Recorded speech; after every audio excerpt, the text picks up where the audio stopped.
Bismillahirrahmanirrahim. Assalamualaikum warahmatullahi wabarakatuh. Baik, kita ketemu lagi di mata kuliah Matematika Keuangan Syariah. Ini kita akan bahas tentang akad ijaroh ya, atau sewa. Ada di bab 5 ya, tentang ijaroh dan hiwalah. Ijaroh itu sewa, kemudian hiwalahnya itu pengalihan utang. Oke, kita lihat ruang lingkup tentang ijaroh terlebih dahulu. Yang pertama, pengertian ijaroh. Ijaroh itu menurut bahasa artinya al-ajru, yang artinya al-iwadu atau ganti atau kompensasi. Kemudian menurut terminologi, ijaroh adalah akad pemindahan hak guna atau manfaat atas suatu barang atau jasa dan dalam waktu tertentu, kemudian dengan pembayaran upah sewa atau ujrah tanpa diikuti dengan pemindahan kepemilikan atas barang itu sendiri. Jadi secara sederhana ini adalah sewa. Ada uang sewanya, ada barang yang disewanya gitu, ada manfaat yang diperolehnya. Jadi ijaroh bisa dimaksudkan untuk mengambil manfaat atas suatu barang atau jasa yang disewa.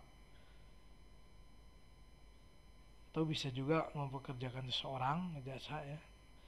Kemudian dengan jalan penggantian, yang membayar sewanya atau membayar jasanya atau membayar upahnya sejumlah tertentu, itu termasuk ijaroh. Ya, termasuk mempekerjakan orang juga. Selanjutnya kita lihat perbedaan antara ijaroh dan leasing.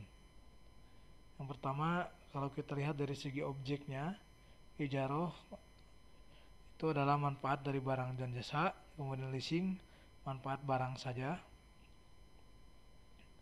Ya, seperti motor saja, mobil saja begitu ya. Leasing kan tidak ada jasanya. Kalau ijaroh tadi manfaat barang dan jasa, jasanya itu adalah salah satu contohnya adalah pekerja ya, mempekerjakan orang lain. Kemudian yang kedua, metode pembayarannya. Untuk ijaroh itu tergantung atau tidak tergantung pada kondisi barang atau jasa yang disewa. Sedangkan untuk leasing itu tidak tergantung pada kondisi barang yang disewa. Selanjutnya yang ketiga, perpindahan kepemilikan. Untuk ijaroh itu tidak ada perpindahan kepemilikan, jadi sewa aja, setelah selesai sewanya barangnya dikembalikan. Kemudian untuk IMBT itu janji untuk menjual atau menghibahkan di awal akad. Ini nanti udah perjanjian, jadi nanti kepemilikannya bisa pindah ke yang menyewa.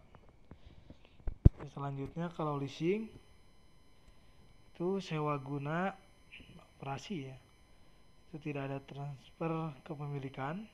Kalau sewa guna operasi di sewa guna pakai gitu. Kemudian yang keduanya, yang B nya sewa guna dengan opsi, yaitu memiliki opsi membeli atau tidak membeli di akhir masa sewa. Ada perjanjian juga ini yang kedua. Kemudian yang keempat, jenis leasing lainnya atau jenis leasing lainnya itu yang ijaroh tidak dibolehkan karena akadnya goror, yakni antara sewa dan beli. Kemudian yang kedua dibolehkan ya, untuk sell and lease back itu dibolehkan. Untuk leasing kedua-duanya dibolehkan. Oke, selanjutnya jenis ijaroh berdasarkan objek yang disewanya. Pertama, manfaat atas aset. Asetnya dapat berupa aset yang tidak bergerak seperti rumah, atau juga aset yang bergerak seperti mobil, sewa motor gitu, atau sewa pakaian, misalkan pakaian pengantin gitu ya, disewa dan sebagainya. Kemudian manfaat atas jasa berasal dari hasil karya atau dari pekerjaan seseorang. Ya, misalkan kita meminta orang lain untuk mengerjakan sesuatu ya, banyak hal ya, memotong rambut ya, atau misalkan memotong tanaman di halaman rumah dan lain-lain. Jadi berdasarkan objeknya, jadi manfaat atas aset, atas barang, dan juga atas jasa. Selanjutnya ijaroh berdasarkan EDPSAK-nya ya. Yang pertama, ijaroh adalah akad pemindahan hak guna ya, manfaat atas suatu aset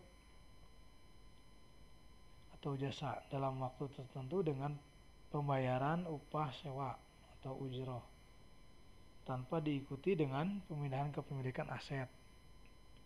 Jadi asetnya tetap. Kemudian yang kedua, jenis ijaroh muntahiyah bitamlik atau IMBT. Itu merupakan ijaroh dengan wa'ad atau sebuah perjanjian dari pemberi sewa berupa perpindahan kepemilikan objek ijaroh pada saat tertentu, pada waktu tertentu ya. Nih, jadi pemilikannya bisa pindah ke yang sewa. Yang ketiga, jual dan sewa kembali, sell and lease back, atau transaksi jual dan ijaroh. Transaksi jual dan juga ijaroh terjadi di mana seseorang menjual asetnya kepada pihak lain dan menyewakan kembali aset tersebut. Transaksi jual dan ijaroh harus merupakan transaksi yang terpisah dan tidak saling bergantung. Oke, next. Skema ijaroh.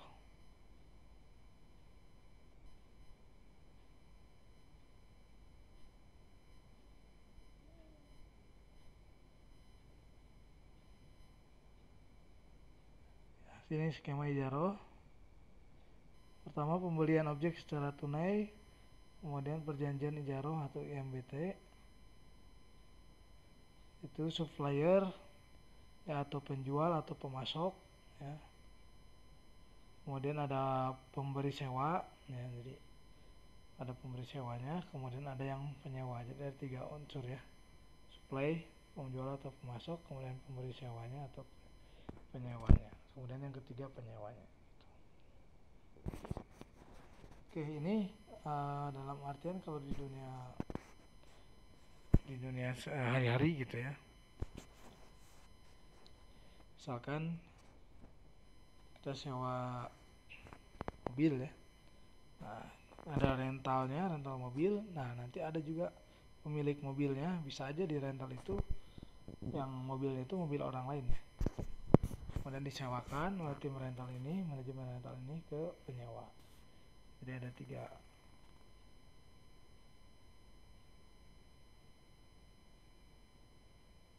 Oke, seperti itu. Nah, terus ini tadi ya, objek ijarohnya, yang objek sewanya. Kemudian jual beli objek dari pemasok ya.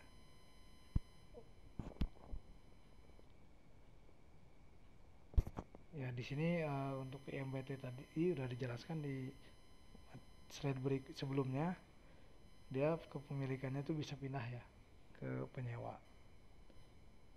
Oke, selanjutnya dasar syariah Al-Quran untuk ijaroh. Terdapat dalam Quran surat nomor 43 ayat 32, itu apakah mereka yang membagi-bagi rahmat Tuhanmu, kami telah menentukan antara mereka penghidupan mereka dalam kehidupan dunia, dan kami telah meninggikan sebagian mereka atas sebagian yang lain beberapa derajat agar sebagian mereka dapat mempergunakan yang lain, dan rahmat Tuhanmu lebih baik daripada mereka kumpulkan. Nah, ini jadi kata kuncinya, agar sebagian mereka dapat mempergunakan yang lain. Ya, jadi ada orang yang udah misalkan punya mobil banyak gitu ya.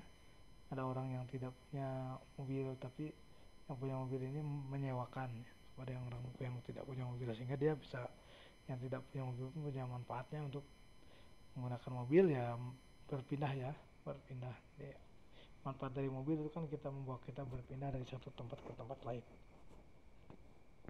Kemudian dalam Quran surat Al-Baqarah ya, ayat 233. Dan jika kamu ingin anakmu disusukan oleh orang lain, maka tidak dosa bagimu apabila kamu memberikan pembayaran menurut yang patut ya. Ini juga dasar sebagai ijarah sewa. Bertakwalah kamu kepada Allah dan ketahuilah bahwa Allah Maha melihat apa yang kamu kerjakan. Kemudian Quran surat 28 ayat 26, salah seorang dari kedua wanita itu berkata, wahai ayahku, ambillah ia sebagai orang yang bekerja pada kita. Sesungguhnya orang yang paling baik untuk bekerja pada kita adalah orang yang kuat lagi dapat dipercaya.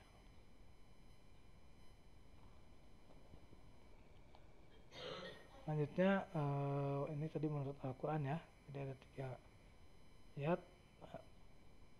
Selanjutnya dasar syariah untuk ijarah. Ini menurut hadis riwayat Bukhari Muslim yang disebutkan bahwa berbekamlah kamu, kemudian berikanlah olehmu upah kepada tukang bekam itu. Jadi ini ijarah dalam bentuk jasa ya, manfaat jasa. Selanjutnya berikanlah upah pekerja sebelum keringatnya kering. Ini juga ijarah dalam bentuk jasa.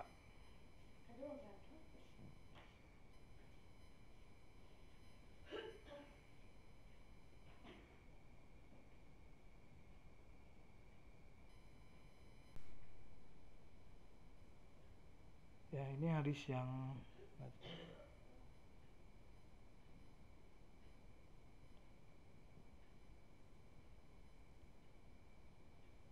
ini populer ini ya, hadis yang nomor 2 ini.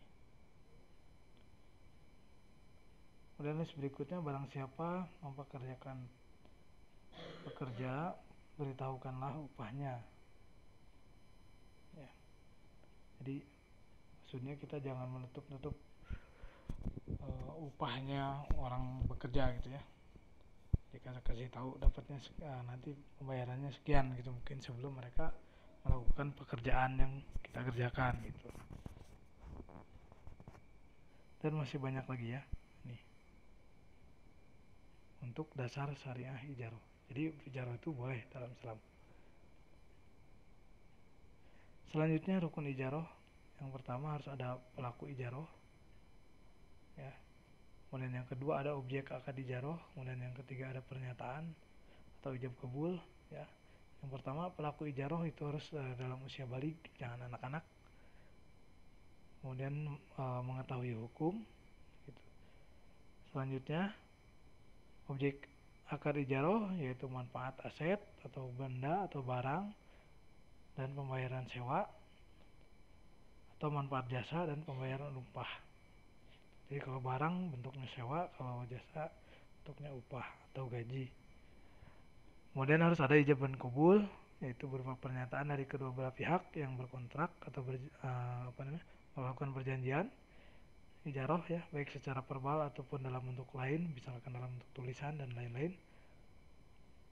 Kedua belah pihak harus saling rela dan tidak terpaksa dalam melakukan akad. Harus ada kerelaan di antara keduanya. Selanjutnya ketentuan ijarah. Objek akad ijarah yaitu manfaat aset atau jasa. Ya, objek akadnya itu ya barang atau jasanya itu yang pertama harus bisa dinilai dan dapat dilaksanakan dalam kontrak.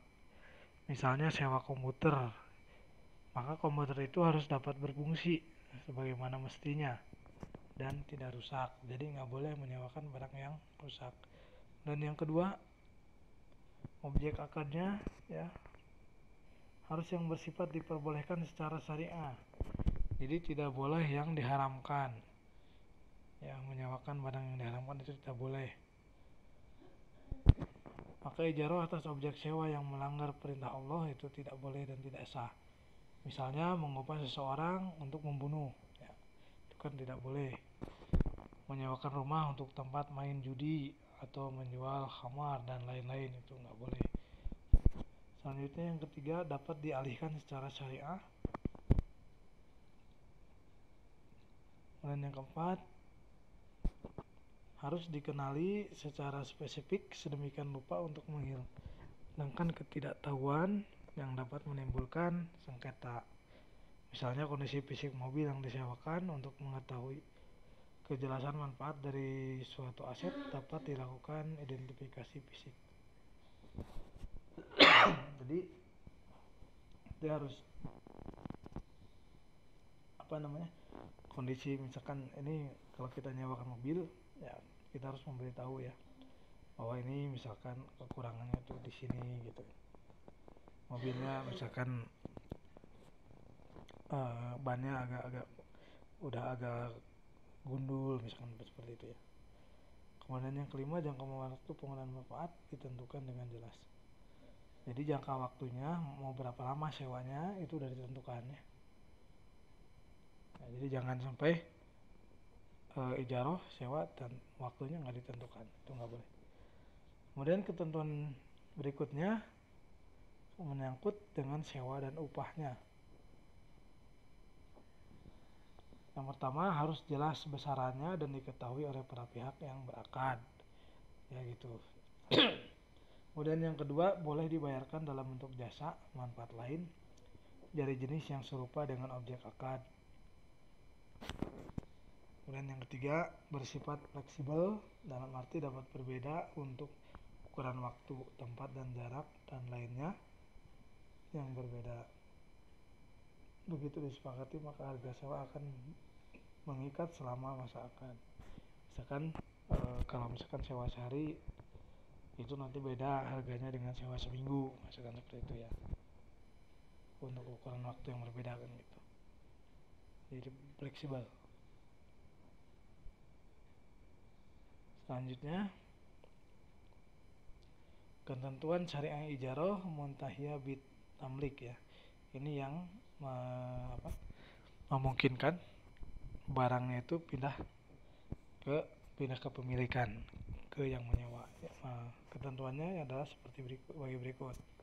Yang pertama, pihak yang melakukan ijaroh muntahiyah bit tamlik itu harus melaksanakan akad ijarah terlebih dahulu. Akad pemindahan kepemilikan baik dengan jual beli atau pemberian hanya dapat dilakukan setelah masa ijarah selesai. Ya, jadi nggak boleh waktu sewa tiba-tiba langsung dibeli juga gitu dan sebagainya. Jadi harus sampai selesai dulu masa sewanya baru dilakukan pemberian atau jual beli. Ya, jadi misalkan udah disewa, saya belilah misalkan mobil ini, seperti itu boleh. Kemudian yang kedua, janji pemindahan kepemilikan yang disepakati di awal akad ijarah adalah wa'ad yang hukumnya tidak mengikat. Apabila janji itu ingin dilaksanakan maka harus ada akad pemindahan kepemilikan yang dilakukan setelah masa ijarah selesai. Oke, ini ketentuannya ya. Kemudian waktu berakhirnya akad ijarah. Yang pertama, periode akad sudah selesai sesuai perjanjian, namun kontrak masih dapat berlaku walaupun dalam perjanjian sudah selesai dengan beberapa alasan. Yang kedua, periode akad belum selesai tetapi pemberi sewa dan penyewa sepakat menghentikan akad ijarah. Misalkan saya sewa mobil 1 hari full 24 jam berarti kan, tapi ternyata ya 14 jam juga udah selesai pekerjaannya dan saya kembalikan mobilnya ya, berarti maka dan dikembalikan ya, maka ini berakhirlah masa ijarahnya walaupun belum waktu jatuh temponya. Dan yang ketiga, kalau terjadi kerusakan aset itu maka ijarah berakhir ya, ternyata lagi dipakai, lagi disewa, ternyata rusak barangnya, nah maka itu ijarah berakhir. Kemudian tidak dapat membayar sewa, itu juga sama ya, ternyata tidak bisa membayar sewa maka kita bisa akhiri ijarahnya. Kemudian salah satu pihak meninggal ya, dan ahli waris tidak berkeinginan untuk meneruskan akad karena memberatkannya, kecuali kalau misalkan ahli warisnya merasa tidak masalah maka akad tetap berlangsung, dan kecuali akadnya adalah upah menyusui, maka bila sang bayi atau yang menyusui meninggal, maka akadnya menjadi batal. Oke. Nah, ini mungkin untuk ruang lingkup ijaroh ya. Ruang lingkup ijaroh seperti ini. Nanti kita sambung lagi dengan video berikutnya.